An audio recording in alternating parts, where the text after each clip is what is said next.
Siz tanlangan kasb egasida qanday fazilatlar bo'lishi kerak? Kelajakda siz qanday kasb egasi bo'lmoqchisiz? Siz tanlagan kasbda qanday fazilatlarga ega bo'lish kerak? Kelajakda shifokor bo'lmoqchiman. Shifokor kasbida Halol ishlash kerak. Xuddi xalatidek, oppoq xalatidek halol ishlash kerak. Yaxshi, boshlaymiz. Umidjonga savol beradi Nozik. Ma. hikoya qanday voqea bilan boshlandi? Hikoya qanday voqea bilan boshlandi? 1 2 3. Yaxshi. Sarminozga savol beradi Quvonchbek. Hikoyada qanday voqea bilan boshlandi? Xo'p, yaxshi javob bera olmadi. Hikoya qanday voqea bilan boshlandi?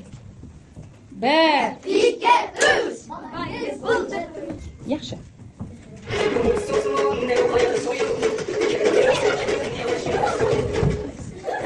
Dilshodaga savol beradi. Kim? Dilshodaga kim savol beradi? Maydondagi bolalar she'rining muallifi kim? Maydondagi bolalar she'rining muallifi kim? Hikoyasining. Xo'p, yaxshi. Kim? Mahmud Murodov deb.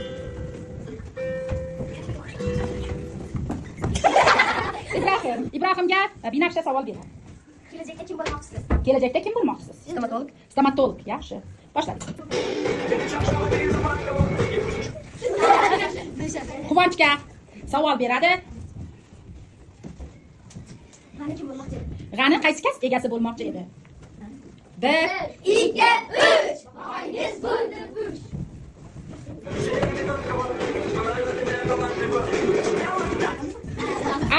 Afruzaga savol beradi Elbek. Bog' darvozasi oldidagi matbuotdan ana shu odam qanday narsa sotib oldi? Bog' darvozasi oldidagi matbuotdan o'sha kishi qanday mahsulot sotib oldi? Olmami? 1 2 3. Hangiz bo'ldi bu? Odilga savol beradi Dilrabo. Bolalar qayerda o'ynashayotgan edi? Bolalar maydonchasida. Maydonchada o'ynashadi, to'g'rimi? Yaxshi.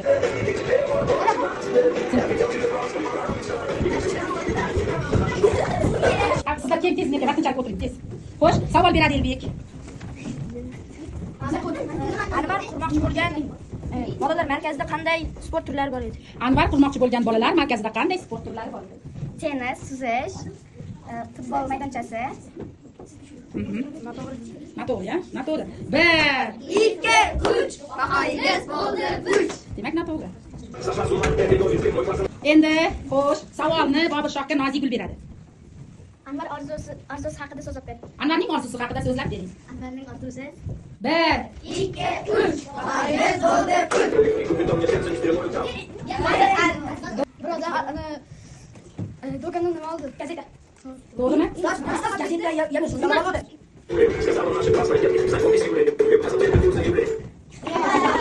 Obidaxonga savol kim beradi? Ibrohim beradi. Boshladik. Matnda qanaqa ismlar tilga Matndagi qahramonlar ismlarini aytib bering. Anvar va Elbek. Yana bor deyapti. 1 2 3. Hangiz bo'ldi bu? Baxtiyorga savol beradi Dilnura. Anvar qurmoqchi edi. Anvarning qanday bino qurmoqchi edi, shundaymi? Qanday binoman? Sport. Yo'q, bolalar maydonchasimi? Sport. Siz savol qilib bermang, savolga savol chiqdingiz, o'yinni buzdingiz. Chiqing. Dilshodaga savol beradi Sherzod. Nima uchun Elbek quruvchi bo'lishni xohlagan? Nima uchun Elbek quruvchi bo'lishni xohlagan? O'zi xohlagan kasb egasi bo'lish. Chunki o'zi xohlagan kasb egasi, to'g'rimi? To'g'ri, yaxshi. O'yinni boshlaymizmi? Hoppa. Dilraboga savol beradi Farangiz do'sti.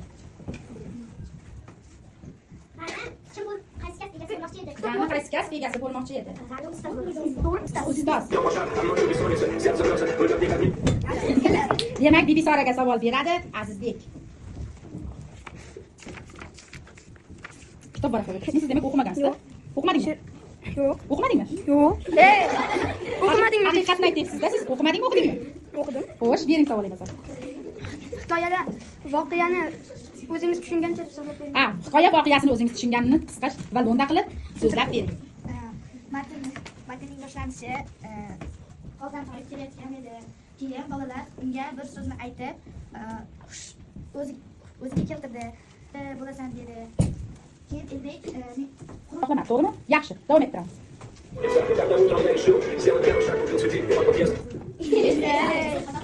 Ketdi. To'g'rimi? Yaxshi, davom etamiz. Izzatga savol beradi Bibisora. Mard o'g'lonlar bo'lamiz she'rining ikki kupletini aytib bering. Mard o'g'lonlar bo'lamiz she'ridan ikki kupletini so'zlab bering. Tog'ni baland demanglar, istasangiz chiqasiz. Raqibni kuchli demang, g'ayrat qilib yengasiz. G'ayrat qilib yengasiz. Mard bo'ling, botir bo'ling. Shu otaning tilagi, ezgu yo'lga hamroh bo'ling. Ezgu yo'lga hamroh bo'ling. Ikkinchi kupletim haqida aytdi-ya. Demak, mantiqan to'g'ri bo'lgan bilan bu she'rda aytganda aytmadi bu. Chiqamiz.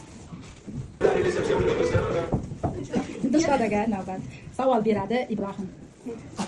Savol. Mard o'g'lonlar bo'lamiz she'rining eng oxirgi kupletini aytib bering. Mard o'g'lonlar bo'lamiz she'rining eng oxirgi kupletini aytib bering. Chin qinglar, mashq qilinglar, yutuq sehr mehnatda. Sehr mehnatda Eslating. xalqni izzat qilgan inson bo'lar doim izzatda. Lekin adolatdan bo'lmay qolibdi, she'rzodni chiqarib yubordi. Demak, Dilshoda ham bu o'yinda nima qiladi? Tark etadi.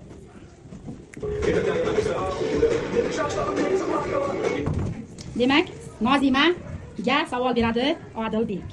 Mard o'g'lonlar bo'lamiz hikoyasida g'ani kim bo'lmoqchi edi? G'ani qaysi kasb egasi bo'lmoqchi edi? Ustoz deyapti, to'g'rimi? Yaxshi. Bibisoraga savol beradi Nozimaxon. Kelajakda kim bo'lmoqchisiz? Qanday doktor yo'nalish bo'ladi-ku? Odamlarni davolaydi. Davolovchi, shifokor bo'lmoqchisiz. Yaxshi. Aha, Ibrohimga savol beramiz. Elbek. Mard o'g'lonlar bo'lamiz she'rining muallifi kim? Mard o'g'lonlar bo'lamiz she'rining muallifi kim? Ibrohim 1 2 3 Yaxshi. Mana bu qatorda 3 ta yigit qoldi-ya. Bu qatorga o'tamiz.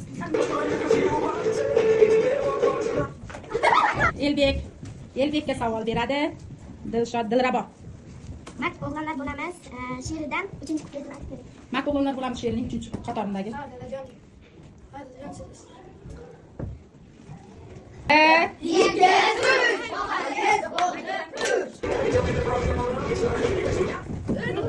Dilraboga savol beradi Sarvar.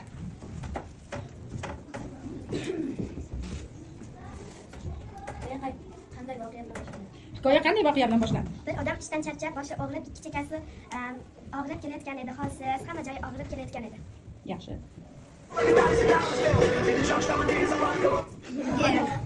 Odilbekka savol beradi Dilnura. Maydondagi bolalar nima haqida suhbatlashayotgan edi? Maydonda bolalar aslida nima haqida suhbatlashyapti? Qaysi kasb bo'lmoqchiligini orzu shu aytayotgan edi. Qaysi Qaysi kasb egasi bo'lishini orzularini aytmoqda edi, to'g'rimi? Yaxshi. Dilnoraga savol beradi Abazbek. Mard o'g'lonlar bo'lamiz she'ridan 4-kupletini aytib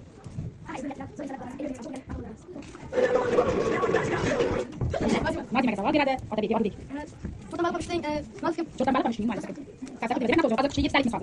Qani, yana ikkishini biz nima qilishimiz kerak? Rossiyaga chiqarishimiz kerak. Demak, ungacha o'yinni boshladik. Demak, Odilga savol beradi Farangiz. Qo'ydak. Kim so'zlamoqchi edi? Qo'yda kim ustoz bo'lmoqchi? Ofarin. Odilga savol beradi Dilshod Dilrabo. Bolalar maydonchilarni sizni To'g'rimi? Yaxshi. Bibisoraga. Xo'sh, endi Odil beradi Bibisoraga. fotomal qilish she'r hikoyasidan muallif Ivan keldi, to'g'rimi? Yana Bibisoraga savol beradi Sarvar. Ha? Bastakor Yunus bobo, she'rining muallifi kim? Bilasizlar, Yunus aka.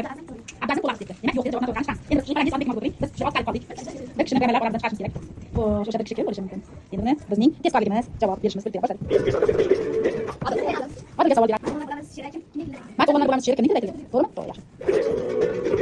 Demak, Azizbekka savol beradi Odilbek. Mard o'g'lonlar bo'lamiz she'rining 5-kupletini aytib. She'r bolasi, ovli yengar, bolasi ayollarni yo'lda to'sib olgan to'siq o'g'illarni